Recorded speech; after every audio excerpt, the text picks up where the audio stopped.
Aus dem FF, die Frauenfußball-Talkrunde. Immer montags Diskussionen und Analysen, kompetent und sachlich.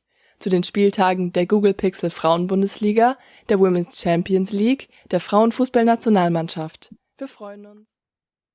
Eine neue Ausgabe aus dem FF. Ich wünsche euch allen, die zum ersten Mal wieder zuschauen, ein gutes neues Jahr. Darf man wahrscheinlich noch. Ist ja auch die erste Ausgabe von Aus dem FF in 2024. Wir haben uns so einige Kapitelchen ausgedacht und werden hier die entsprechend durchgehen. Wir fangen an mit Adriana, die heute wieder dabei ist. Hallo, Adriana.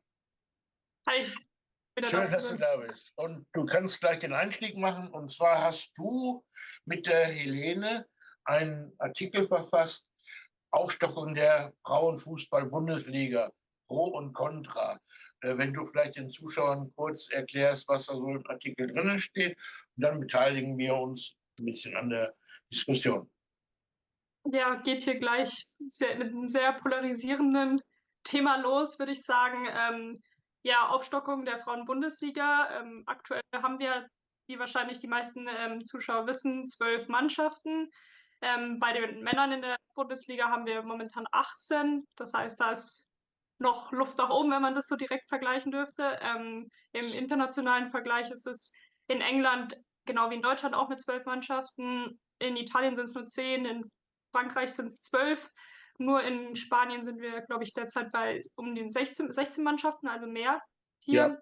Das heißt, es ist schon, also es macht auf jeden Fall Sinn, das zu diskutieren erstmal, dass aufgestockt wird, was nämlich erstmal bedeuten würde, dass es mehr Spiele geben würde, heißt mehr Spannung, mehr Konkurrenz im besten Fall und dann im Endeffekt auch mehr Geld für die Vereine, aber auch für die TV-Berichterstattung. Das heißt, es wird insgesamt mehr Sichtbarkeit für den Frauenfußball geben, wenn das korrekt umgesetzt wird. Auf der anderen Seite hat man dann natürlich auch die Gedanken im Kopf, dass es aktuell schon sehr viele Schwierigkeiten gibt mit dem Kalender, wie alles gelegt wird, dass aktuell ja derzeit schon Probleme gibt mit vielen Verletzungssorgen. Wir haben jetzt zum Beispiel von Ada Hegerberg auch wieder gehört, im nächsten Sommer ist wieder ein Nationalmannschaftsspieltag angesetzt. Also die Spielerinnen bekommen kaum Pause. Wir haben in den letzten 2 Jahren gehabt EM, WM. Dieses Jahr haben wir Olympia. Das heißt, einige haben 3 Jahre lang eigentlich keinen Sommer frei, sage ich mal. Und dahingehend muss natürlich erst diese Strukturen verbessert werden, meiner Meinung nach, damit man überhaupt dann über die Erweiterung reden kann. Aber zum Beispiel Natascha hat vorher auch in der Gruppe noch als Argument aufgeführt, natürlich muss dann auch die Qualität von unten nachkommen. Also wenn dann Mannschaften natürlich wie die hochkommen und gleich Abstiegskandidaten sind und alle Spiele verlieren, ohne Tore zu schießen, macht das natürlich auch keinen Sinn.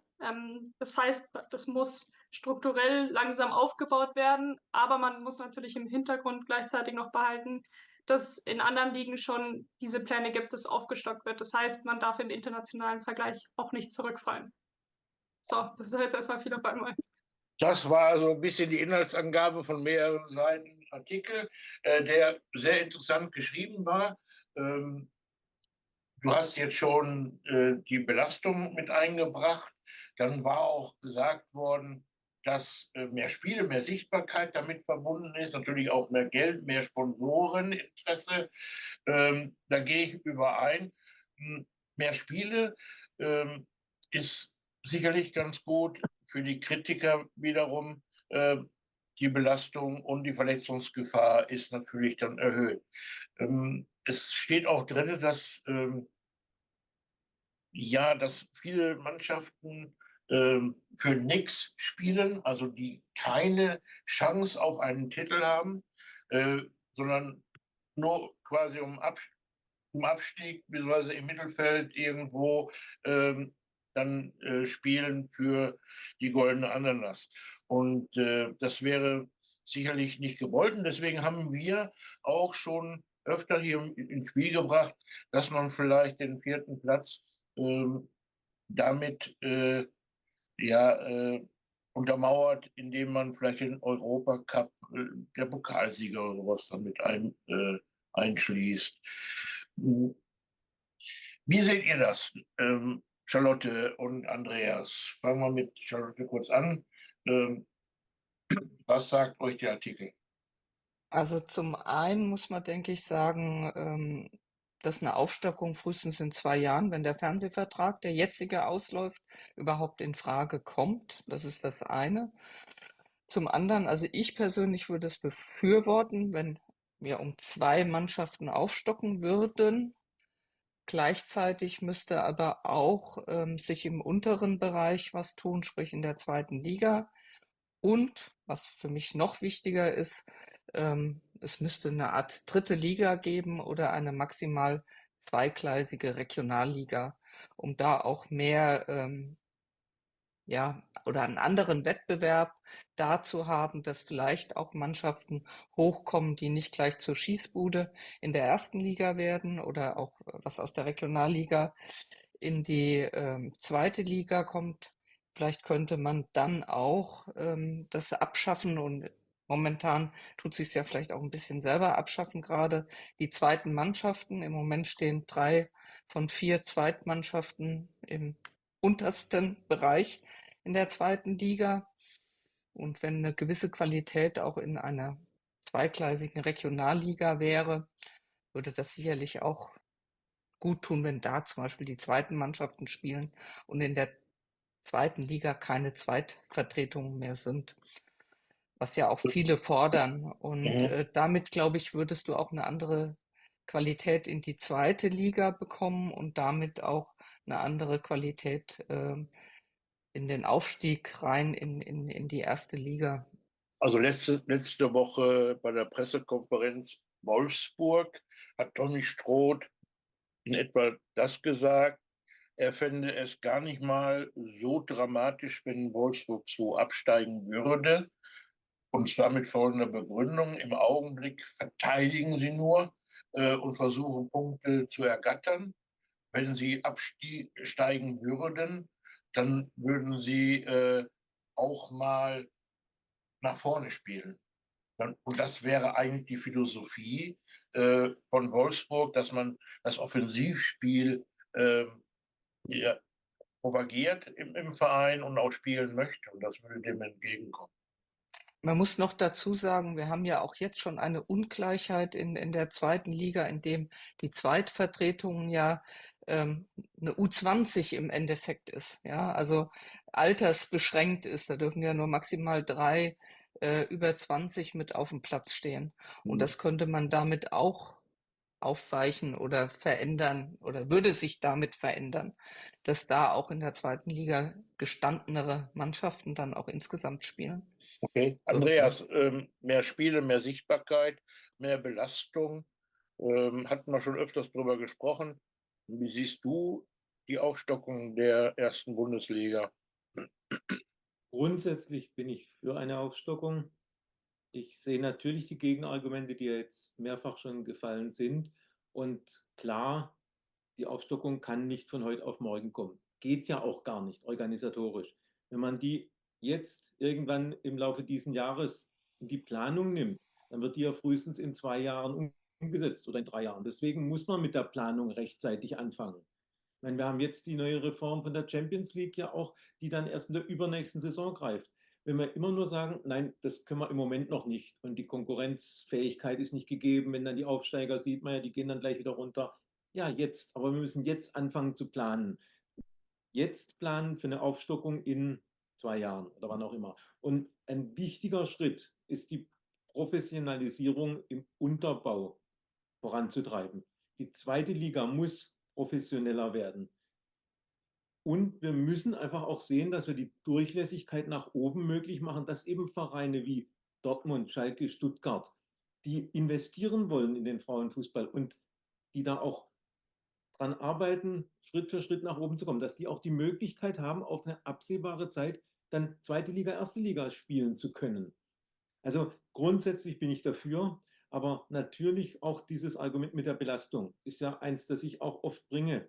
Das ist das Hauptgegenargument, wo man Lösungen finden muss, wo man Lösungen auch mit UEFA, mit den anderen Verbänden, mit FIFA finden muss und nicht immer noch mehr Länderspielfenster, Nations League Qualifikation, da nochmal ein Trainingscamp. Also da muss man generell Lösungen finden. Aber insgesamt muss dieser Schritt angegangen werden. Nicht in der nächsten Saison umgesetzt, sondern der Schritt angehen, damit man in 2 Jahren sagen kann, jetzt stocken wir auf 14 auf.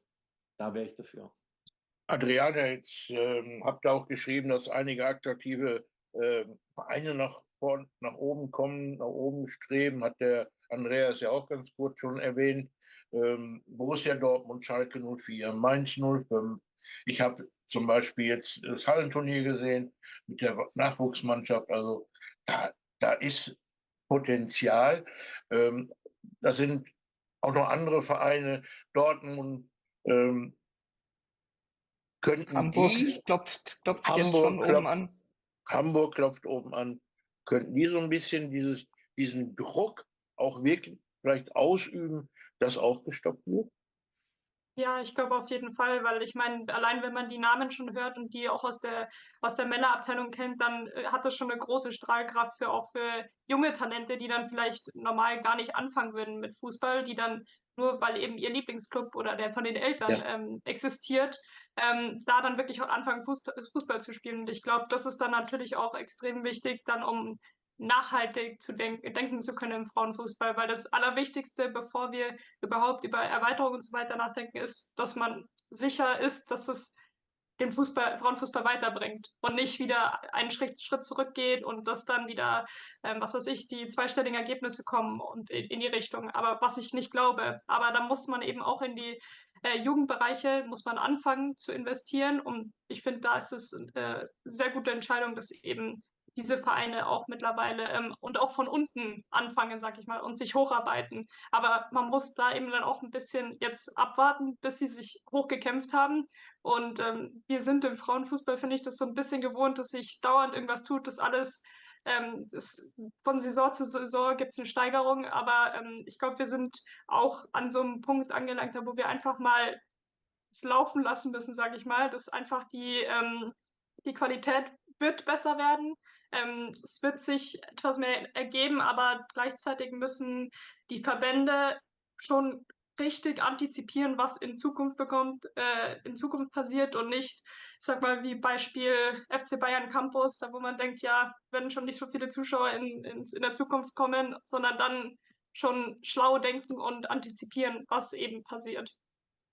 Ja, da denke ich auch, dass man frühzeitig da mit dem Planung, mit der Denke anfängt und nicht wartet, bis das Kind im Brunnen gefallen ist. Ähm, Charlotte, was würdest du noch ergänzen wollen zu der Ja, ganzen? es war, glaube ich, dieser Tage auch mal irgendwo eine Aussage von Almuth gewesen, dass er, was weiß ich, keine richtigen Torwarttraining gibt und so weiter. Es gibt keine Leistungszentren für Mädels, was man auch so nicht stehen lassen kann, kommen ja jetzt auch. Ja, Äh, ne? Und ich weiß jetzt nicht, wie viele es sind. Es sind sicherlich weniger wie bei den Jungs oder bei den Männern oder jungen Männern. Aber es ist ein Anfang. Es ist da. Es wird investiert. Also zum Beispiel Essen ist für mich damit ein ganz wichtiger Standort auch, was glaube ich auch insgesamt Essen dann stärken würde oder den Standort, der ja auch immer so ein bisschen, ja, das ist ja der letzte Frauenfußballverein so ungefähr und naja, in den 3 Jahren leben die nicht mehr oder sowas. Aber das ist, glaube ich, so ein Punkt, wo gerade solche Vereine auch gestärkt werden, was man ja auch, wenn man mal zurückdenkt, mal das war, was Potsdam zum Beispiel groß gemacht hat, indem sie da eine entsprechende äh, Zusammenarbeit hatte mit der Sportschule oder Sportgymnasien und so weiter. Und es ist halt heute jetzt nicht mehr die Schule allein, sondern du hast nochmal dann das Zentrum für den Sport dazu, wo du das zusammenfasst für junge Mädels oder Mädchen. Und das ist, glaube ich, den Weg, den wir gehen müssen einfach. jetzt Und was hat, die Belastung angeht der Spielerin, ich kann das immer nur so, ich bin da immer so ein bisschen zwiespältig, auch wenn ich sowas lese, was Ada da jetzt auch wieder sagte. Auf der anderen Seite muss es dann auch dazu kommen, dass auch ein breiten Kader, den die meisten Vereine ja eigentlich haben. Also zumindest nominell, sage ich jetzt mal, an Anzahl von Spielerinnen. Aber dann sind auch Trainer mehr gefordert, auch diese ganzen Spielerinnen einzusetzen. Das, was Chelsea zum Beispiel wahrscheinlich mit am besten macht, soweit ich das so beurteilen kann, inwieweit Spielerinnen im Wechsel eingesetzt werden, also viel Rotation. Und ich glaube, damit tust du auch auf der anderen Seite auch eine Qualität fördern, also indem du mehr rotierst und führst du auch die Spielerinnen auch zu mehr Qualität. Würde Und das da ist so zum für mich so Beispiel, ein Kreislauf, also für mich. jetzt haben wir ich habe den Europapokal angesprochen, von mir aus der Pokalsieger zum Beispiel oder den 4. Platz. Jetzt hat Adriana in dem Artikel oder Helene geschrieben, dass man sogar Playoffs machen könnte, wie in Italien oder in Schweiz. Österreich, Schweiz. Wäre das auch noch eine Maßnahme, die man vielleicht ja, übernehmen könnte? Auch die Erfahrungen sind ja dann da. Schweiz, Österreich, da könnte man ja kurz mal rüberblicken, Andreas, und vielleicht Playoffs machen. Also generell darf halt keine solche Überlegung tabu sein. Man muss sich mit allem befassen. Ich weiß auch nicht, ob das die Lösung ist, solche Playoffs. Ich kann es nicht einschätzen. Die Gefahr, dass einfach, wenn wir 14 Mannschaften statt 12 Mannschaften haben, dass wir ein größeres Mittelfeld haben, ein größeres Niemandsland von der Liga, die ist da. Und die UEFA hat ja jetzt zwar den zweiten europäischen Wettbewerb dann in Aussicht gestellt für übernächste Saison, aber das ist ja mehr ein Auffangbecken für die Champions League. Also es wird keinen 4. Startplatz für Deutschland, Europa geben. Ja, man muss offen sein für alle Ideen. Und wie gesagt, die Professionalisierung muss im Unterhaus vorangehen. Wenn ich jetzt lese, dass Newcastle United 3. englische Liga Vollprofitum für seine Frauenmannschaft beschlossen hat, das ist einfach ein mutiger Schritt. Und ja, wir haben es ja jetzt schon gesagt, bei uns drängen ja auch Namen, große Vereinsnamen nach.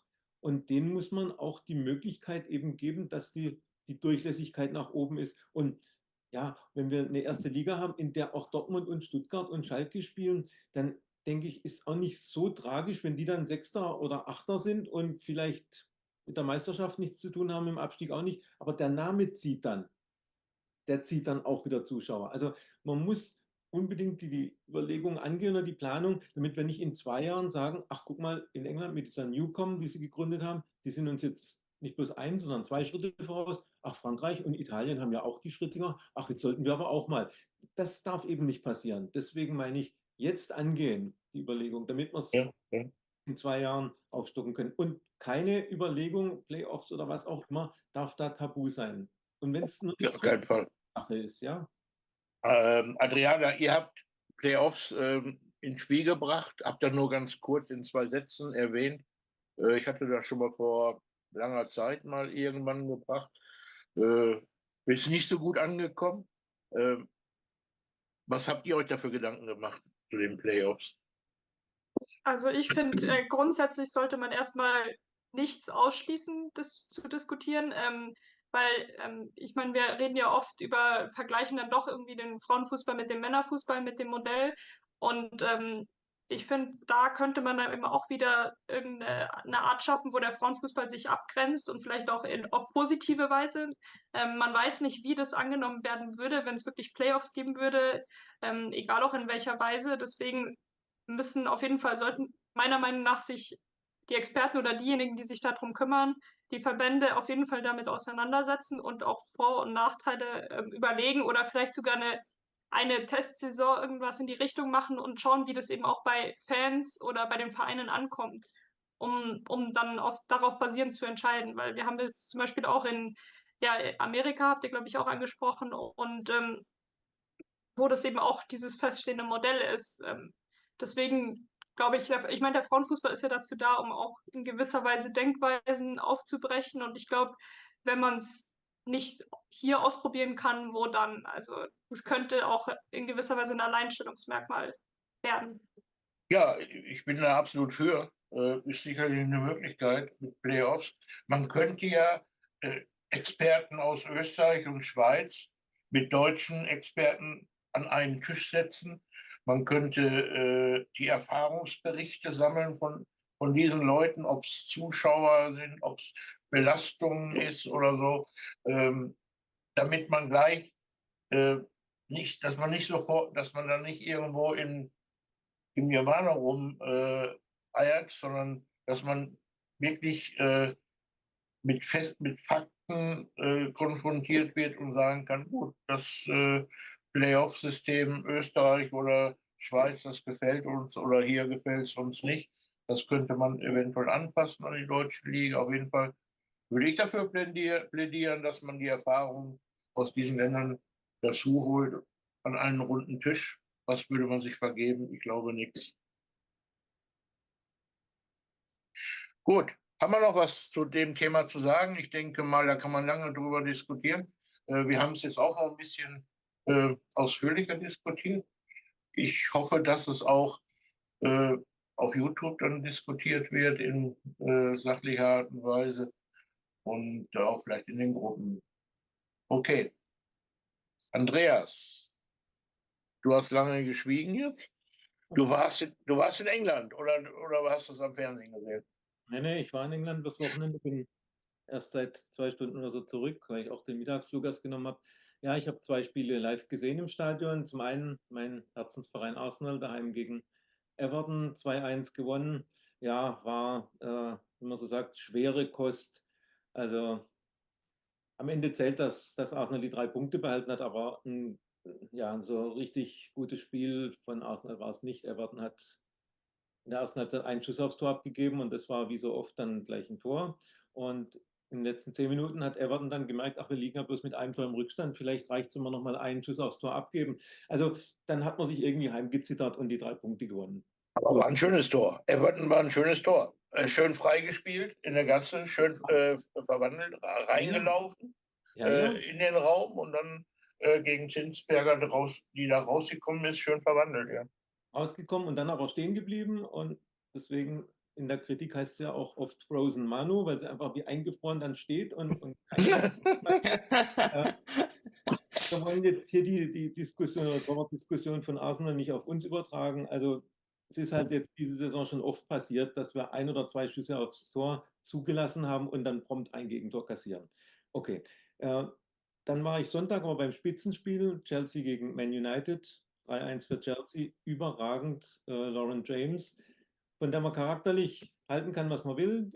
Mein Fall ist es auch nicht ihr Auftreten, aber sie ist ein super Talent, eine Wahnsinnsspielerin. Das waren jetzt keine 3 Abstaubertore, sondern das waren richtig schöne Tore, wo sie steil geschickt wurde, dann im 1 gegen 1 schnell die richtige Entscheidung getroffen hat, der Gegenspielerin beim dritten Tor davon gelaufen. Also tolle Spielerin, tolle Tore gemacht. Ja, Chelsea bleibt damit Spitze. Das ist alles für unsere Zuschauer, glaube ich, nicht ganz so interessant. Deswegen will ich jetzt mehr über die 3 Deutschen noch sprechen, die bei Chelsea unter Vertrag stehen. Das ist dann doch interessanter. Melli Leupolz in der Startaufstellung hat für mich wieder eins ihrer stärkeren Spiele gemacht, war sehr präsent auf der 6. Also vorher haben einige Chelsea-Fans zu mir gesagt, in so einem Topspiel ohne Sophie Ingel, das kann ja nicht gut gehen. Die normalerweise die 6 spielt. Melli Leupolz hat das sehr gut gelöst. Jöke Nüsken kam nach 55 Minuten rein, wieder auf dieser offensiveren 8er, 10er Position und da gefällt sie mir einfach gut. Also ich habe es jetzt schon oft in den letzten Wochen gesagt, diese offensive Rolle, da kommt sie rein und ist sofort präsent, sofort anspielbar und bringt auch nach vorne Pässe, ist selber am Strafraum gefährlich, traut sich einen Abschluss zu. Also fand wieder reingekommen und prima reingepasst. Also auch für die Nationalmannschaft denke ich, defensiv würde ich Jöke Nüsken nicht mehr einplanen, sondern sie hat ihre Qualitäten wirklich im offensiveren Mittelfeldbereich jetzt auch bei Chelsea eindrucksvoll unter Beweis gestellt und auch weiterentwickelt. Die interessanteste Personalie bei Chelsea ist für mich im Moment an Katrin Berger. Das 4. Mal hintereinander jetzt nicht im Kader gestanden. Sie ist nicht verletzt, sie ist nicht krank, sie ist dabei, sie ist beim Aufwärmen dabei und dann wandert sie eben auf die Tribüne. Chelsea, muss man dazu nochmal sagen oder wissen, haben 3 Top-Torhüterinnen mit Berger, mit Musovic, der schwedischen Nummer 1, und mit Hannah Hampton, der englischen Nummer 2. Ich hatte ja nach dem Spiel Anfang Dezember Arsenal-Chelsea gesagt, Berger hatte ja einen gebrauchten Tag, nicht so glücklich ausgesehen. War nicht das erste Mal, dass er nicht ganz so glücklich ausgesehen hat, und konsequent war. Nächsten Spiel Tribüne, Musovic im Tor, Hampton auf der Bank, danach Hampton im Tor, Musovic auf der Bank. Jetzt kann man nicht sagen, ja, dann dürfen halt die anderen mal in den kleineren Spielen. Das gegen Man United am Sonntag war ein Topspiel gegen Topgegner, und dass da Hannah Hampton im Tor stand, fand ich schon sehr erstaunlich. Aber ich habe es auch beobachtet bei dem Spiel gegen West Ham im Oktober, November, als ich dort war, und jetzt auch wieder. Alle 3 Torhüterinnen bei Chelsea wärmen sich auf, werden warm geschossen, warm gemacht. Und da ist wirklich die Hannah Hampton, diese 22-Jährige, die ist mit einem Eifer dabei, dass du wirklich auch das eine Mal, wo sie dann auf der Tribüne saß, nicht im Kader war, die wärmt sich auf, kurzes T-Shirt, kurze Hose, volle Pulle. Und Berger, wir wissen, sie ist kein Temperamentsbolzen jetzt, aber ja, ich habe eher so den Eindruck, naja, sie ist halt auch dabei. Und dann, ja, langes Sweatshirt, lange Hose, ob sie jetzt dann gespielt hat oder jetzt wie am Sonntag eben gar nicht im Kader war. Und dann stand sie daneben im Pfosten und hat eben zugeguckt, wie die anderen beiden sich warm schießen lassen. Und erst als Musovic dann mal raus ist aus dem Tor, ist sie halt auch mal rein, hat mal 3, 4 Bälle gehalten. Aber so, ja, irgendwie habe ich nicht so den Eindruck, als wenn sie um ihren Platz da groß kämpft, oder ich weiß nicht. Klar, es ist auch eine Mentalitätssache. Wie gesagt, sie ist nun mal nicht so der Ausbund an Temperament. Aber interessant, Zuschauer, wie viele Zuschauer waren da? 20.000 Tickets waren 20? verkauft, also ja, so ungefähr. Also es war im großen Stein, Stamford Bridge. Interessant wird halt sein, wie Horst Hrubesch die Situation sieht. Beruft er eine Torhüterin, die in ihrem Verein nur noch die Nummer 3 ist, weiterhin als zweite Kraft für die Nationalmannschaft? Oder rückt da jetzt Sina Johannes auf die 2, wird ein Platz frei? Also das ist eine interessante Personalie, wirklich. Und Berger wird ja auch dieses Jahr 34. Also ich beobachte es mal weiter und finde es einfach interessant, auch diese Infos über unsere Deutschen, die jetzt in England spielen, weiterzugeben. Okay, Adriana, hast du das Spiel Chelsea gesehen? Ich habe nur die Zusammenfassung gesehen, aber kann alles bestätigen, was in der Zeit, was Andreas gesagt hat. Mich hat auch gefreut, dass Sirke Nüsken dann auch noch eine Vorlage gegeben hat am Schluss. Und ja, hat ja heute auch Geburtstag, also alles gut an der Stelle. Und nee, also mit der Torhüter-Thematik, ich meine, da hat Chelsea ja wirklich die Qual der Wahl, Emma Hayes. Und da wird sich, glaube ich, auch bei England, könnte ich mir vorstellen, bald im Tor was tun, dass dann Hannah Hampton immer mehr auch an die Nummer 1 herangeführt wird. Und ja, also an Katrin Berger, ich meine, der Vertrag läuft auch nur noch bis zum Ende der Saison. Also da ist dann auch die Frage, ob sie dann schon, ich meine, als Torhüterin kann man ja auch noch länger spielen normalerweise, aber ob sie dann schon an Karriereende nachdenkt oder dann doch nochmal eine andere Herausforderung angehen will. Wird auf jeden Fall Charlotte, spannend. Söke Nüsken, ich glaube, ihr seht das sehr positiv, dass die Ja, da durchstartet. Offensive absolut. überzeugt sie. Ist das auch in eurem Interesse oder habt ihr das so gesehen vorher?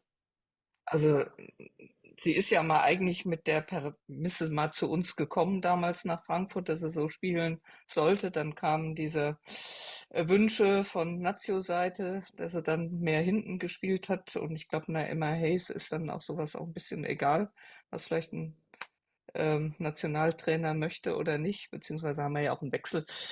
Von daher, nein, ich finde, sie ist da gut aufgehoben in der Position. Hätte sicherlich in dem einen oder anderen Spiel uns in Frankfurt da auch gut getan, wenn sie so auf dieser Position gespielt hat. Nein, mich freut's für sie. Es ist auch, glaube ich, das habe ich auch schon an anderer Stelle schon mal gesagt, einfach auch für sie als in der Persönlichkeitsentwicklung hat sie da einen Riesenschritt gemacht und denke, das war genau der richtige Zeitpunkt, da auch diesen Schritt zu gehen und Okay. kann das nur was unterstützen. Okay, noch was hinzuzufügen zu unseren deutschen Spielerinnen? Also das ist Ja, eine Torhüter, da gehe ich mit dem Andreas d'accord irgendwie, was Nazio angeht, wobei ich so ein bisschen meine Bedenken habe. Irgendwo ist da auch Horst Hrubesch auch ein bisschen oldschool irgendwie mit seinen Kadern. Mal gucken, was jetzt demnächst für ein Kader kommt, aber ich glaube, der wird nicht viel anders aussehen wie der vor Weihnachten. Und damit wird auch eine Ann-Kathrin Berger wieder im Kader sein und Nummer 2 hinter Merle, wenn Merle gesund ist. Also okay, meine persönliche Meinung. interessante Aussage. Ich glaube, Andreas auf Maler. Kann das sein? Sehe ich keine Chance, leider. Okay, Also okay. momentan denke ich, auch Rubisch wird bei Romsberger Johannes bleiben, aber auf mittelfristig muss auch Horst Rubisch drüber nachdenken, sollte sich die Tendenz bei Chelsea da verstärken, dass Ann-Kathrin Berger nur noch auf der Tribüne sitzt, ganz ohne Spielpraxis. Na ja, klar. Ja, dann muss sich in der Nationalmannschaft eben dahingehend was tun, sowieso altersmäßig, dass der dritte Platz wieder offen ist. Ob der dann Malagros, Ina Mamutovic heißen wird, weiß ich nicht. Mal sehen. Gibt ja genug Talente, aber ja, ist einfach eine spannende Entwicklung. Ja, aber wir haben wieder tolle Torhüterin in der Hinterhand, also mit Maler Groß und Mamutovic, nur um zwei vielleicht zu nennen. Da gibt es ja noch viele, viele andere. Äh, also unsere Torwartschule, unsere Ausbildung, Scouting von Torhüterinnen ist eigentlich einmalig auf der Welt, so möchte ich es mal sagen. Oder, Charlotte? Ja, ja, wir können, da glaube ich, haben wir ein Luxusproblem. Also auch, denke ich, in dem einen oder anderen Verein haben wir auch ein Luxusproblem dahingehend. Ja, Und das aber ist halt das jedes Jahr, Leid der Torhüter im Fußball, dass sie halt nur ausgewechselt werden, wenn sie verletzt sind. Und du kannst nicht wie im Handball mal hin und her wechseln und für einen äh, Elfer mal den Torhüter wechseln, wie du beim Handball beim 7 Meter mal schnell wechselst. Das ist halt der Unterschied vom ja, kleinen so zum großen das, Ball. das große Ähm, Risiko eines ja, Torhüters, ne? ja. Okay, aber trotzdem, wir haben super Torhüterinnen und darüber können wir uns freuen. Da würden uns viele drum beneiden. Viele, viele Länder. Äh, eine Mary Earps ist sicherlich eine hervorragende Torhüterin, aber was kommt danach? Weiß ich nicht. Ähm, Anna Hampton. Emden, ja. ja, aber trotzdem, eine deutsche Torhüterin würde da wohl auch gut, also wenn es, ne, könnte man da sich reindenken, ne? Oder? Ja, also ich denke, ein Torwartproblem hat man in England erstaunlicherweise im Frauenfußball nicht. Also Erbs ist Okay. top in Europa zu sehen und mit Hampton kommt ein Riesentalent, 22 Jahre jung und auf der Linie unglaublich reaktionsschnell und auch mit dem Fuß hat sie sehr gut gespielt gegen United.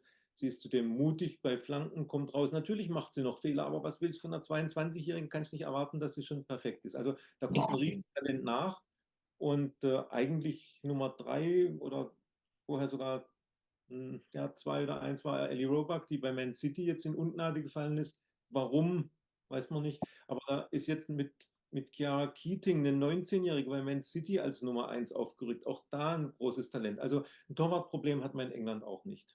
Okay, Was, okay. was da auch vielleicht noch mal wieder interessant ist bei Chelsea, auch, dass da eine Trainerin den Mut hat, auch mal von Spiel zu Spiel auch eine Torhüterin zu tauschen, sage ich jetzt mal.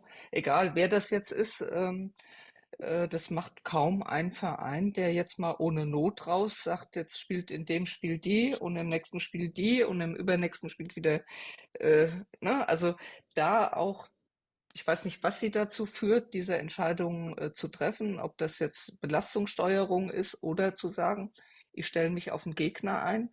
Der Gegner spielt so, ich habe da die Torhüterin ja da Stärken, da Schwächen, also stelle ich auch eine Torhüterin entsprechend dem Gegner auf. Das finde ich sehr Könnte, interessant, ist so eine Sache, die ich auch schon mal vor Jahren auch zu unseren Leuten gesagt habe, warum guckt ihr nicht mal? Ich muss mir mal einen Gegner angucken. Was hat der für Spielerinnen? Wer spielt vorne? Wer macht die Tore? Und ne, also ja, ja, da dann zu gucken, ist taktisch sicherlich da auch mal zu taktisches reagieren, aber das macht im Endeffekt in der Bundesliga, wüsste ich keinen einzigen, der das Ja, freiwillig jetzt Wolfsburg hat das jetzt öfters mal gemacht, nee, dass die Schmitz aber gespielt haben. aus Verletzungsgründen, weil die Ja, Merle gut. verletzt Ja, war. der Ja. war Ja, verletzt. es war immer eine Vielleicht Verletzung. Bremen. Bremen vielleicht in der Rückrunde. Ah ja, Ja, das stimmt. ja. Aber die haben es ja auch am Anfang auch nur, weil verletzt und also so Nein, wie das Emma Hayes macht, macht's ist ein eigentlich, fällt berechtigt, mir ja, keiner nein, an. ist berechtigt, Ja, ja. absolut. Ja, ist ein taktisches Mittel, klar, Logo. Gut, jetzt haben wir Champions League diese Woche. Und mit Eintracht Frankfurt hatten wir bisher einen tollen Vertreter, ähm, der gute Auftritte gezeigt hat vor vielen, vielen Zuschauern, der Sympathien für den Frauenfußball gewonnen hat. Leider das direkte Duell gegen Benfica verloren hat, sodass man kaum noch Chancen hat. Oder Adriana, können Sie gegen Barca gewinnen? In der Theorie schwierig, nee. Also es ist rechnerisch ist es noch möglich, dass sie weiterkommen. Natürlich müssen sie dafür auch so ein bisschen auf Schützenhilfe vielleicht von Rosengard auch hoffen.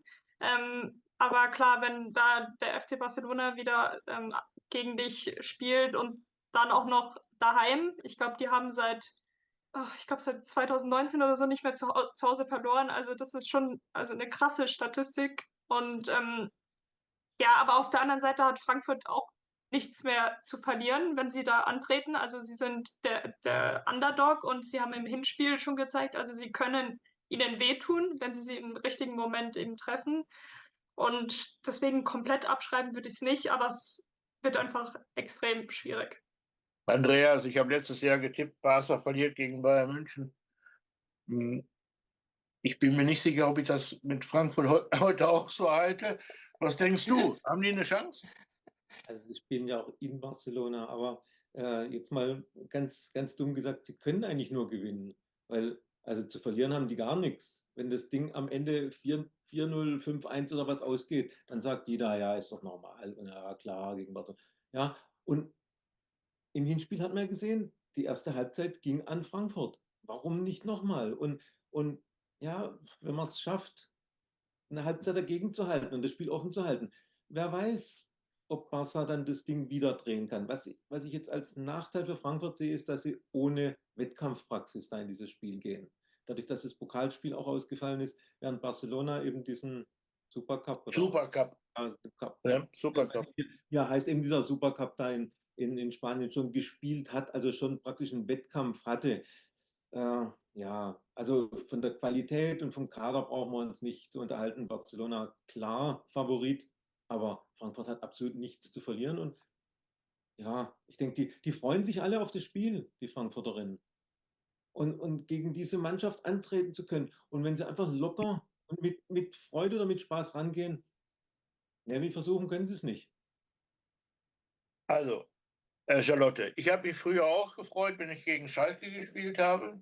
Das ist etwas ganz Besonderes, gegen solche hochkarätigen Spieler zu spielen. Jetzt spielt Frankfurt in Barcelona. Barcelona hat den Supercup gewonnen, 7-0. Ist ein Ausrufezeichen. Wie geht da Frankfurt mit um, die Mannschaft? Ich glaube, dass sie hinfahren, einfach mit Freude, einfach in Barcelona oder gegen Barcelona spielen zu können, zu dürfen und ja, gucken, was geht. Und wir haben es im Hinspiel schon, wie Adriana auch schon gesagt hat, oder Andreas, wer hätte gedacht, dass wir mit einem 1-0 in die Pause gehen. Ich glaube, jeder, der darauf Geld gesetzt hätte, hätte viel Geld gewonnen in dem Moment. Und dass wir diese schnellen Gegentore kassiert haben, das war Unaufmerksamkeit, das hätte gar nicht sein müssen.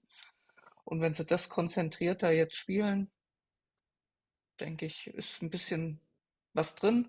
Es sind, glaube ich, einige Fans aus Frankfurt da. Es wird, glaube die komplette U17 ist da. Also von daher ist auch ein bisschen Frankfurter Stimmung da. Und wir spielen ja nicht im Camp Nou, sondern im Cruyff-Stadion. Das ist alles ein bisschen kleiner, ein bisschen familiärer, ein bisschen enger.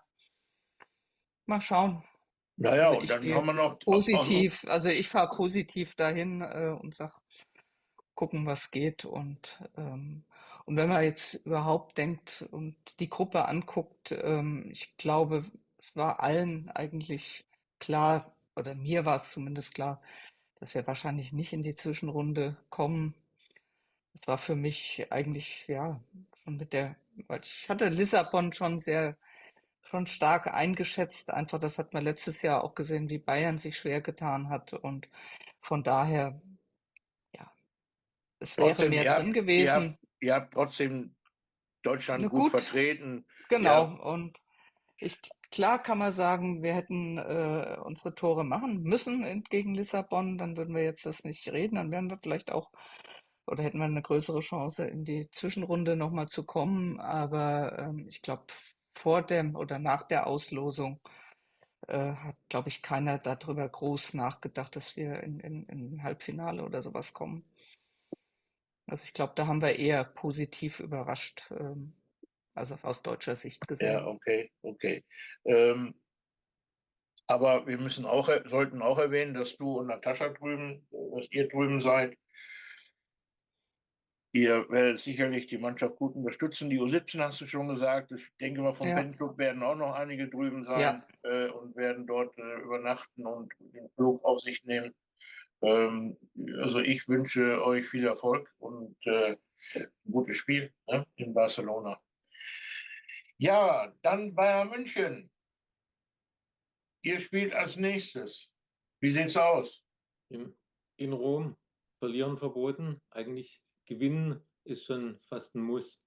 Also man hat sich ja selber die Ausgangsposition kaputt gemacht in den zwei Heimspielen. 2:0 gegen Rom geführt, 2:2 gespielt, 1:0 gegen Amsterdam geführt, unentschieden gespielt, in Amsterdam verloren. Also viel schlechter hätte man in der Champions League nicht auftreten können. Und ja, Ausgangsposition ist nicht gut. Mit dem Sieg in Rom ist Bayern wieder im Geschäft, klar.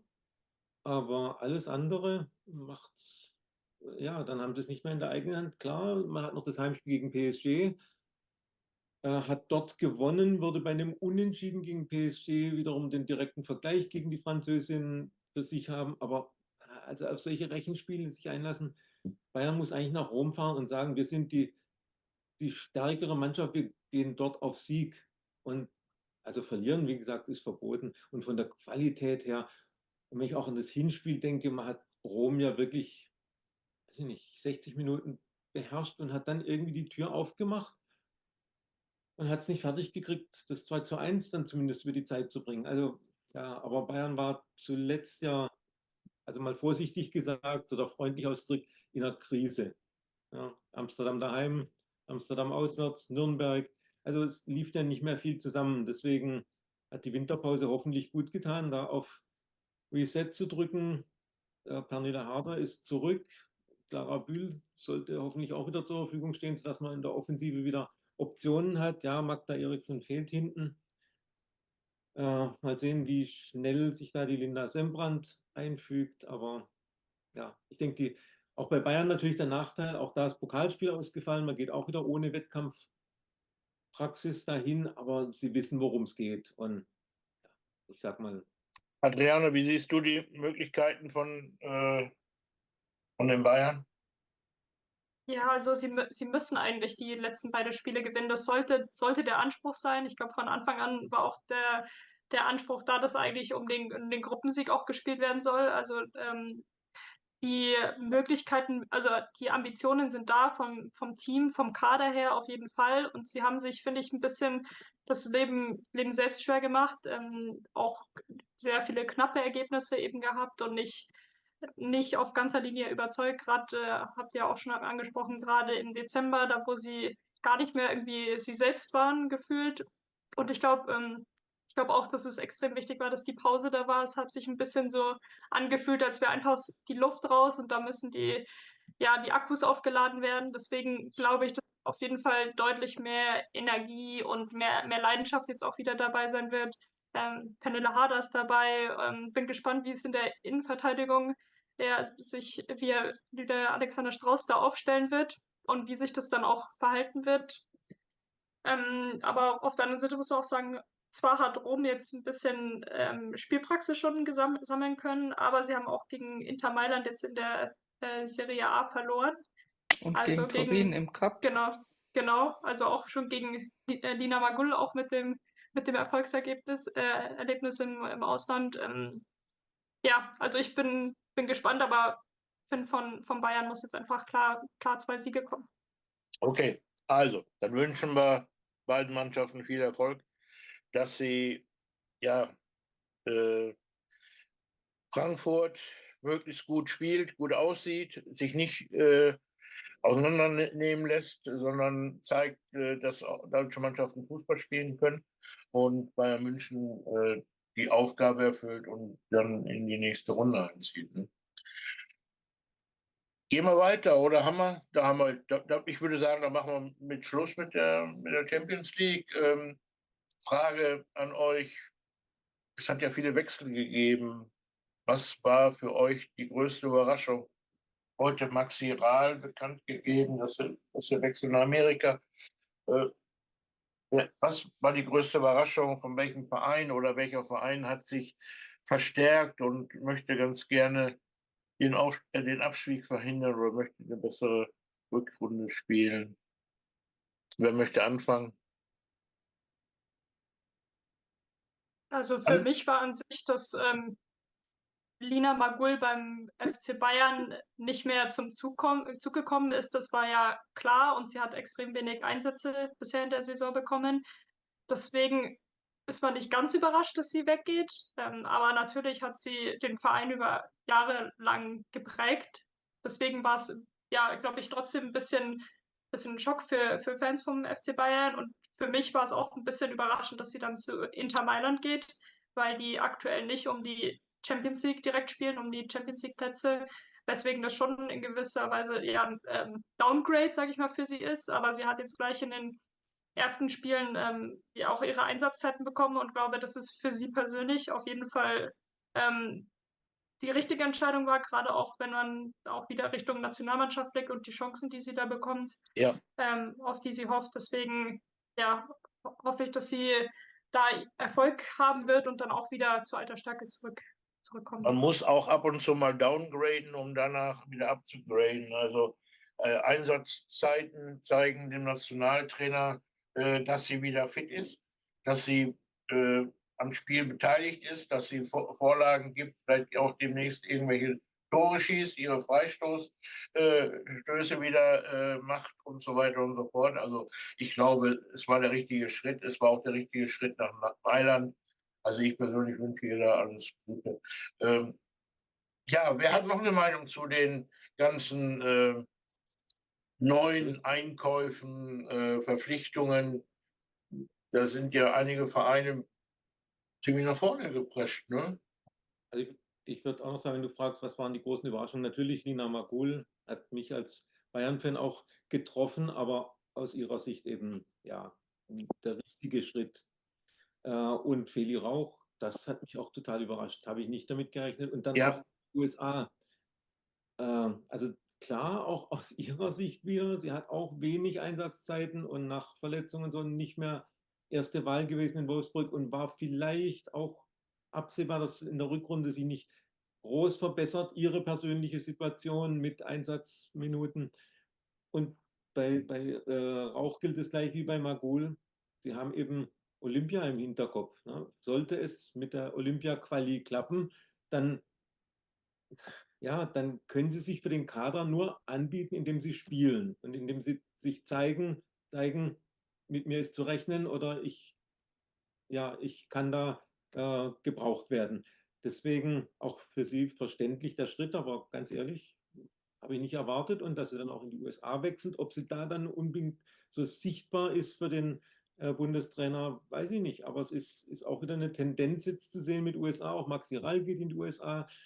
Ähm, Wir müssen schon aufpassen, dass nicht viele Top-Spielerinnen die Liga verlassen, egal wo es dann hingeht. Und wenn jetzt da eine neue Destination sich auftut, ist schon gefährlich. Also die Wechsel haben mich schon stark überrascht. Bei Rall war es eigentlich zu erwarten, wobei, ja, Da war ja die Okay, Sarah Agrisch ist von Wolfsburg weggegangen. Charlotte und Das ist auch Carlotta auch, Wamser das ist sind nach Köln. alles, also die Wechsel sind alle irgendwo nachvollziehbar, weil es alles Spielerinnen waren, die, ob das jetzt die innerhalb der Bundesliga gewechselt haben, wie die ins Ausland, USA beziehungsweise Italien, äh, gegangen sind, alles Spielerinnen, die in ihren jetzigen Verein oder alten Vereinen nicht genug Spielzeit hatten, ähm, kann ich nachvollziehen. Ja, also absolut.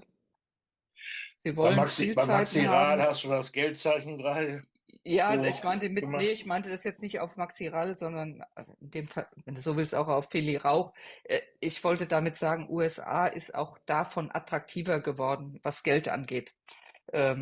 Ist durch diesen neuen Mädchenvertrag, den die haben und so weiter. Es gab ja Jahre, da ist ja auch in den USA nicht gut bezahlt worden und das ändert sich gerade auch. Also die haben da schon gute Spielerinnen, können da auch sehr gutes Geld verdienen. Ja. Vielleicht Feli Rauch vielleicht mehr wie die Maxi Rall, weiß ich nicht. Kenne keine Zahlen, aber ich weiß, ich weiß von einer anderen Spielerin, die Angebote hatte von drüben und sie hätte mehr verdient wie in Deutschland und gehört Okay. in Deutschland auch nicht zu denen, die im unteren Sektor verdienen, sagen wir mal so. Mit, Und von ja, daher ist das von auch attraktiver, sage ich jetzt mal, auch geldmäßig. Und ich glaube, es spricht auch, also insbesondere vielleicht für die Feli Rauch, die sagt, sie will spielen. Und wenn ich jetzt sag jetzt mal nach Barcelona gehe oder nach Lyon, habe ich vielleicht daher das ähnliche Problem wie in Wolfsburg. Ich sitze mehr auf der Bank, wie ich spiele. ja, Vielleicht ja. sehen Sie da die Chancen oder die Perspektiven, die sie da geboten bekommen hat bei ihr in Washington, dass sie da auch gesagt kriegt, du kriegst auch deine Spielzeiten, ja. Was Andrea schon gesagt hat, die schielen alle auf Olympia, die hoffen, dass die Ja, Olympia-Qualifikation geschafft wird. Und dann werden die neuen Karten gemischt und da möchten natürlich alle ganz gerne mitmachen. Ne? Auch genau. Das Maxi Rahl, ist alle. schon eine Entwicklung, die man einfach auch beachten muss, weil es gehen ja jetzt gestandene Spielerinnen in die USA. Also, ich weiß nicht, wie ich das jetzt so richtig beschreiben soll. Also, ich sage jetzt mal ein blödes Wort, erwachsene Frauen. Also keine jungen Mädels mit 19, 20 oder wie aus England viele eben zum College-Fußball in die USA gehen, 2, 3 Jahre dort College-Fußball spielen und dann in die WSL zurückwechseln, sondern das sind ja jetzt gestandene, erwachsene Persönlichkeiten. Äh, Da ist natürlich das Land USA auch attraktiv. Und wenn dann, ja, also mit Ende 20 oder 30 mal in den USA leben und arbeiten, ist doch eine interessante Lebenserfahrung. Und Ja, finanzielle auch noch stimmt, dass das Angebot eben auch noch so ist und sagt, oh, kann ich auch gut davon leben, von dem Geld, vielleicht sogar noch besser als in Deutschland. Für die Spielerin oder von Spielerinnen-Sicht absolut verständlich, aber ich sage nochmal, wir müssen diese Entwicklung im Auge behalten und also wir sollten nicht unbedingt jetzt regelmäßig so einen Aderlass von aktuellen Nationalspielerinnen jetzt auch noch in die USA haben. Ja, wobei man was man, glaube ich, auch nicht unterschätzen darf, wenn man in den USA spielt, ist diese Zeitverschiebung, die haben, wenn die spielen. Dieses Hin und Her, also ich weiß es von der Kerstin Garefrekes, die hat gesagt, das war ganz schön anstrengend. Also die hat ja mal ein halbes Jahr drüben gespielt. Das war ja damals ein Wunsch, wo wir sie mal ein halbes Jahr haben gehen lassen, ähm, bevor sie dann irgendwann aufgehört hat. Wie gesagt, dieses Zeitzonen, Wetterzonen. Also du spielst, sage ich jetzt mal in New York, da ist es minus 20 Grad und dann spielst du in Florida, da sind es plus 15, plus Zeitverschiebung. Also sie tun auf der anderen Seite ihrem Körper auch in der Richtung viel an. Ja, also das darf man, glaube ich, auch nicht unterschätzen. Und ich weiß nicht, ob denen das allen so bewusst ist, die dann da so rübergehen. Weiß ich nicht. Will denen jetzt nichts unterstellen. Aber das ist auch eine Herausforderung, denke ich, da, die man auch nicht ja, so übel vernachlässigen darf. runterfallen lassen sollen, ja. Adriana, Und die Wechsel, um es noch kurz, ja, die Wechsel innerhalb der Liga, ob das jetzt Agrisch ist oder Wamser, kann ich nachvollziehen. Die wollen spielen. In Köln haben sie wahrscheinlich eher die Chance, spielen zu können, wie in Wolfsburg oder wie Carlotta bei uns. Muss man sehen. Und was andere Vereine angeht, ob das jetzt Nürnberg oder auch Duisburg ist, das sind für mich so, weiß ich nicht, ob das so Verstärkungen sind, was die da so sich geholt haben an Spielerinnen, kann ich nicht beurteilen. Das sind so unbekannte Spielerinnen. Auch wenn es eine Nationalspielerin aus Island ist, die nach Nürnberg geht, und die nur isländische Liga gespielt hat, weiß ich nicht, ob das, welches Niveau das hat, vergleichbar mit bei uns. Also das sind so Wechsel, die ich nur bedingt, ob das nur so Verzweiflungstaten sind, sage ich jetzt mal, weiß ich nicht. Adriana, die ganzen Wechsel, die jetzt stattgefunden haben, Freiburg zum Beispiel, das war ja eine Mannschaft, die so wellenartig durch die Serie gegangen ist. Die haben sich da aus Österreich und aus der Schweiz Spielerinnen geholt.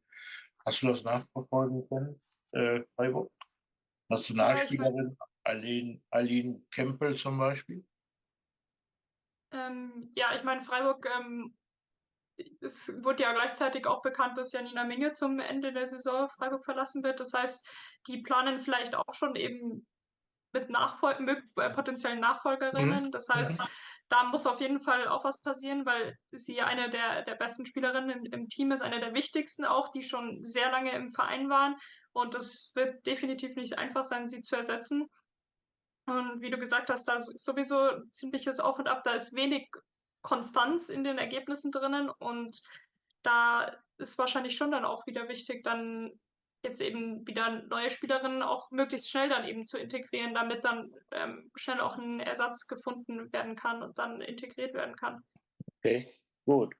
Ähm, Insgesamt sind viele Wechsel dieses Jahr gewesen. Also ich habe gefühlt, für mich waren das wirklich viele im Gegensatz zum letzten Jahr. Habt ihr auch das Gefühl, nur jetzt rein vom Gefühl her, ohne jetzt die Zahlen zu Ich glaube, es kennen? waren prominentere Namen dabei, sagen wir mal so. Deshalb kommt es einem, glaube ich, mehr vor. Aber ich glaube, ansonsten war das, glaube ich, nicht mehr, nicht weniger oder unwesentlich mehr, nur Okay, prominentere Namen. okay, wahrscheinlich. Am 31. Januar schließt das Fenster, ne? Und da bin ich mal gespannt, was dann noch so passiert. 90 Minutes hat eine Prognose abgegeben, wer alles geht, nach Prozenten. Adriana, wäre vielleicht mal interessant, wenn 90 Minutes jetzt mal den Vergleich, Prognose und Fakten vielleicht darstellt. Gebe ich gern weiter. Gute Ja, Idee. ja.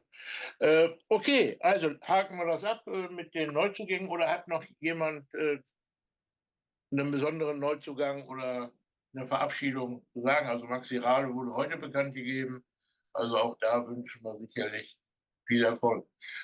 Ja, dann geht's los am Wochenende mit der Frauenfußball-Bundesliga ganz schnell einfach mal durch. Ne? Ja, Freitagabend, man freut sich schon auf das Spiel. Werder Bremen gegen Bayer Leverkusen.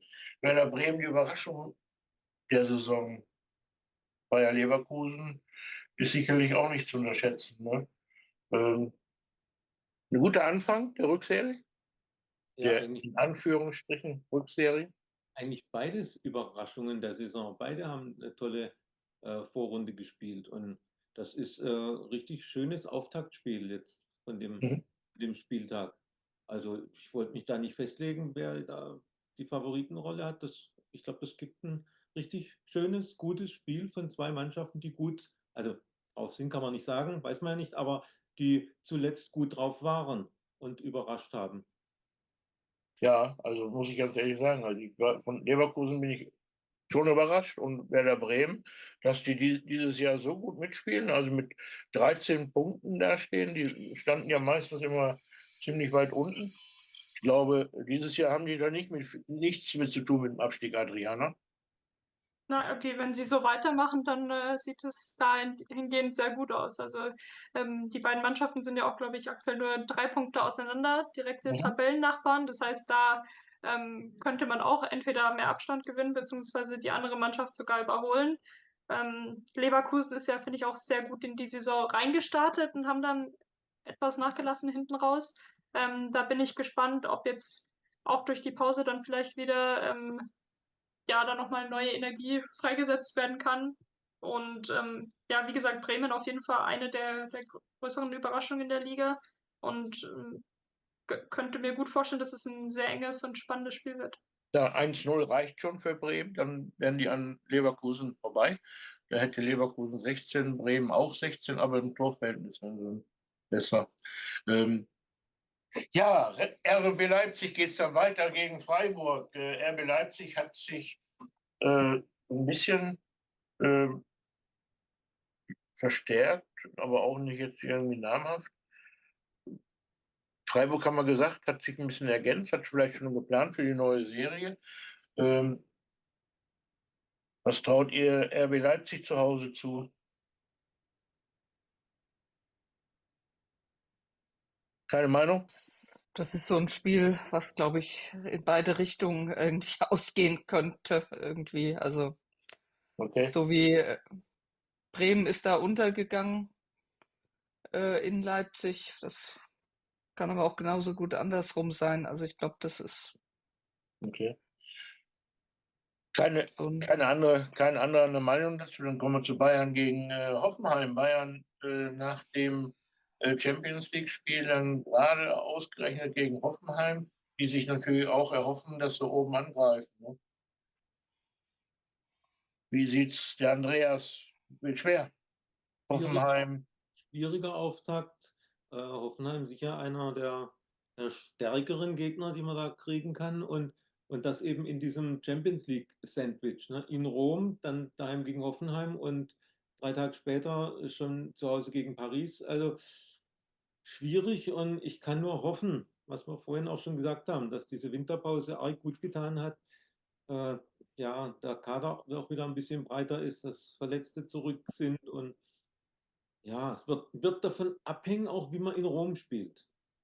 das, Also ja, ja, gut. ja, Ja, das, wenn wenn man, wenn es klappt und man in Rom das Ding gewinnt, dann geht man auch mit einer entsprechenden Euphorie und mit Selbstvertrauen in das Spiel gegen Hoffenheim. Aber es kann eben auch andersrum gehen. Setzt du das in Rom in den Sand, dann, oh je, es geht gerade so weiter wie im Dezember, wir gewinnen ja überhaupt nichts mehr und jetzt kommt auch noch Hoffenheim und Hoffenheim ist nicht zu unterschätzen. Die haben frisch und fröhlich angefangen, vor allem die Saison. Also sind dann ein bisschen abgefallen, aber die haben sehr, sehr offensiv stark ja auch angefangen, viele Tore geschossen. Also ja, das wird keine leichte Aufgabe, aber jetzt mal von Fanbrille abgesetzt, es wird sicher auch ein attraktives Spiel, Bayern gegen Hoffenheim. Ich okay. hoffe natürlich auf einen Sieg für die Münchnerin, klar, aber warten wir mal. Okay, am Sonntag geht es dann weiter, Frankfurt gegen Köln, Adriana. Ich nehme Charlotte dann später dran. Äh, gilt das auch für Frankfurt? Sollten die hoch verlieren, dass sie dann mit hängenden Köpfen gegen Köln spielen? Frankfurt hat ein tolles äh, Trainingslager hinter sich. Der Nico Nautis ist sehr optimistisch für die Rückserie. Köln hat gute Freundschaftsspiele abgeliefert. Wie willst du das sehen? Ja, also klar, es wird auch schwierig, weil eben Frankfurt auch diese englischen Wochen hat. Aber ich glaube trotzdem, selbst wenn sie, wir haben ja vorhin schon angesprochen, wenn sie gegen Barcelona verlieren, ist es, was man von außen erwartet. Ich glaube, die Art, wie sie dann spielen, beziehungsweise auch das Ergebnis dann ausfällt, wird wichtiger sein, dass sie sich eben wieder richtig finden, auch in diesem Wettbewerbsmodus und dann einfach in diesen Flow reinkommen, der sie auch auszeichnet, so als Mannschaft, dieser Zusammenhalt, würde ich sagen, wenn der passt, dann finde ich, hat es bisher auch immer vom Ergebnis her dann gut hingehauen. Also ich glaube, wenn sie da gleich reinfinden, dann wird es auch gegen Köln funktionieren, auch wenn Köln natürlich auch ein starker Gegner ist, auch physisch stark. Also da wird es definitiv nicht einfach sein, wenn sie da aufeinandertreffen. Okay. Ähm, Frankfurt bei einem Sieg kann aufschließen, könnte aufschließen bei gleichzeitiger Niederlage von Bayern München gegen Hoffenheim. Ne? Also sie können sich durchaus belohnen. Ne? Erstmal den dritten Platz mehr festigen und sogar noch aufschließen auf den zweiten. Ja, dann ist ja uns aber auch Hoffenheim wieder im Genick, sage ich jetzt mal. Ja, Das ist, also ich sage jetzt mal, also wenn wir einen dritten Platz wieder haben wollen, müssen wir gewinnen. Das ist, Ja, ja. steht Und, außer Frage. Und Köln ist ein Gegner, wo wir uns immer ein bisschen schwer tun und schon seit Jahren. Das ist jetzt nicht so ein Selbstläufer mehr. Also von daher, wird ein spannender 11. Spieltag. ja, Also darauf können wir uns schon vorbereiten. Ich hoffe, dass die Zuschauer dann auch trotz der Kälte, die eventuell sein wird, man weiß es ja nicht ganz genau, dass die dann auch in die Stadien gehen. Ähm, MSV Duisburg, Nürnberg, Abstiegsduell. Ähm, Tabellenvorletzter gegen Tabellenletzten. Also Nürnberg könnte bei einem Sieg gleichzeitig eine Niederlage von RB Leipzig, könnte Nürnberg zum ersten Mal, glaube ich, den Abstiegsplatz verlassen. Durchaus machbar, oder? Andreas? Oh je, schwer zu sagen. Mein Nürnberg hat gegen Bayern ja gut gespielt und sich ein Erfolgserlebnis geholt und das müssen sie einfach sich wieder in den Kopf zurückrufen und sich sagen, guck mal, wir können ja gegen die Spitzenmannschaften sogar mithalten. Aber Nee. es ist ein Abstiegsduell und ja, also sollte Duisburg das verlieren, dann gehen da die Lichter aus. Andererseits, ja, irgendwie ist das so ein 0-0-Spiel oder 1-1-Spiel, so von der Einschätzung her. Ja. Ja, da wird kaum einer mit offenem Visier da irgendwo spielen. Die werden versuchen, erstmal die Null zu halten und vielleicht durch einen tollen Moment das Tor dann zu schießen. Ne? Gut, Montagsspiel. Essen gegen Wolfsburg. Essen haben wir schon gesagt, glaube ich, dass es auch wieder so eine Art der Überraschung ist. Das haben wir zumindest letzten Male gezeigt. Der Herr Höger, der hat da wirklich was geformt aus seiner jungen Truppe. Da sind wirklich tolle Spielerinnen dabei, die also auch Zukunft versprechen. Sind die stark genug, um die Wölfinnen aus dem Gleichgewicht zu bringen? Die haben ja 10-0 am Wochenende gegen Sparta Prag gewonnen. Also Die ich gehen glaube, mit so einer breiten Brust, geht Wolfsburg da ins aber Spiel. Prag ist, glaube ich, jetzt kein Gradmesser. Also Okay. ja, aber Aber 10 Tore musst du erst mal schießen, ne? Oder? ja, ist Prag ja, viel schwächer aber wie Essen? Bitte? ja, glaube ich schon. Glaube ich Weiß schon. Also es ist schon eine Hausnummer und es gibt natürlich auch Rückenwind für Wolfsburg. Und ich habe von Tommy Stroth gelesen, der sagt zwar, glaube das beste Trainingslager, das er je erlebt hat mit einer Mannschaft. Also ja, die gehen mit breiter Brust oder gestärkt da in die Rückrunde, stehen auf Platz 1, obwohl sie keine gute Vorrunde gespielt haben, das muss man deutlich sagen. Also wenn du keine gute Halbserie spielst und trotzdem Erster bist, dann kann es ja eigentlich Hast nur du noch was besser richtig werden. gemacht? Ja, dann kann es ja eigentlich nur noch besser werden, wenn die jetzt auch noch anfangen gut zu spielen. Ja, aber Essen, wir haben es ja schon öfter gesagt, also Hut ab vor deren Leistung oder Entwicklung wieder oder Talententwicklung auch, was sie in der Vorrunde wieder vorgenommen haben. Also ja, wäre schön, wenn die Essener da mithalten können. Von der Papierform her spricht alles für Wolfsburg, aber erstes Spiel, schauen wir mal. Adriana, was denkst Ja, du? Ist Essen gegen Wolfsburg? ich meine, für Wolfsburg ist ja die Situation klar. Sie führen aktuell die Tabelle an, haben nicht die Champions League auch noch da wo sie sich austoben müssen, sage ich mal.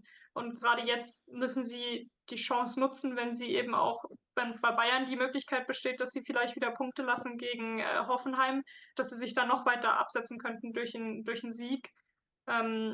Deswegen glaube ich schon, dass sie sich da durchsetzen werden, auch wenn Essen natürlich definitiv ein ernstzunehmender Gegner ist. Okay. Ja, dann machen wir jetzt Schluss, würde ich sagen. Wir haben jetzt alles abgefuttert, was wir abfuttern konnten. Ich hoffe, das war interessant genug. Charlotte wollte eigentlich zum Handball. Da steht es bestimmt schon. Ich guck schon, steht 6-6 gerade. Ach so, Läuft ja schon okay. seit halb. Okay, alles klar. Dann verabschieden wir uns hier. Vielen herzlichen Dank, dass du wieder dabei warst. Danke, Andreas, dass du mich da aufgeweckt hast. Ich hätte was verplant. Ne? Adriana, vielen herzlichen Dank, dass auch du dazu gestoßen bist. War wieder eine echte Bereicherung. Charlotte, ne? Vielen herzlichen Dank. Und nächstes Mal hoffentlich dann Gerne. auch mit unseren anderen Kandidaten, mit Natascha und Natascha. dem Alex. Ne? Okay, alles klar. Dankeschön. Jo, Jo. tschüss. Ciao.